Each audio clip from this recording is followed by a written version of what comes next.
merdeka dari hukum dosa.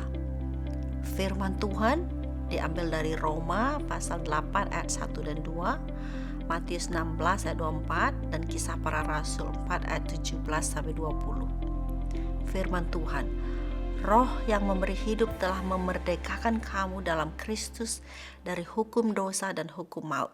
Roma 8 ayat 2. Apakah saudara menyadari bahwa keberadaan manusia dan seluruh aktivitas di bumi ini dipengaruhi oleh hukum gravitasi? Apa yang kita lempar ke atas pasti kembali jatuh ke bumi karena pengaruh gravitasi. Selama kita berada di bumi, kita tidak bisa lepas dari hukum gravitasi karena hal ini bersifat hukum.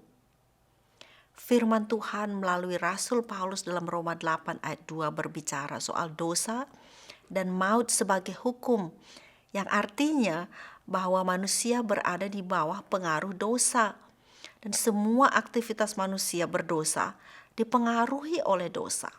Contohnya, dalam melakukan hal yang baik seperti beribadah pun, manusia bisa memiliki motivasi yang bersifat dosa. Manusia yang berada di bawah hukum dosa pasti mengalami kematian kekal karena berada di bawah hukum maut. Manusia berdosa tidak bisa bebas dari hukum dosa dan hukum maut dengan usahanya sendiri karena pengaruh hukum dosa begitu kuat dan memperbudak. Apakah saudara bergumul dengan dosa? Langkah pertama untuk bisa bebas dari hukum dosa adalah dengan menyadari apa yang Tuhan Yesus sudah hasilkan oleh kematiannya di kayu salib. Menerima fakta bahwa kematian Yesus bukan saja membebaskan saudara dan saya dari hukuman dosa, tetapi juga memerdekakan kita dari hukum dosa.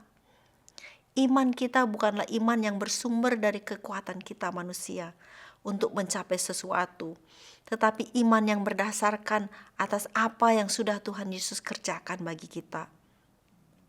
Melalui iman percaya, kita bisa menemukan berkat-berkat rohani yang Allah sudah berikan kepada kita di dalam Yesus Kristus. Karena Tuhan Yesus yang sudah mengerjakannya dan karena Roh Kudus yang sudah mengaplikasikannya di dalam hidup kita, kita bisa dengan yakin percaya bahwa kita sudah dimerdekakan dari hukum dosa dan hukum maut. Apakah ini berarti kita kebal akan godaan dosa? Sama sekali tidak. Merdeka dari hukum dosa berarti kita memiliki kuasa untuk menolak ketika godaan dosa menyerang. Entah itu godaan dari luar ataupun dari keinginan daging. Ketika seseorang menolak sesuatu, pada saat yang bersamaan ia mentaati sesuatu yang lain.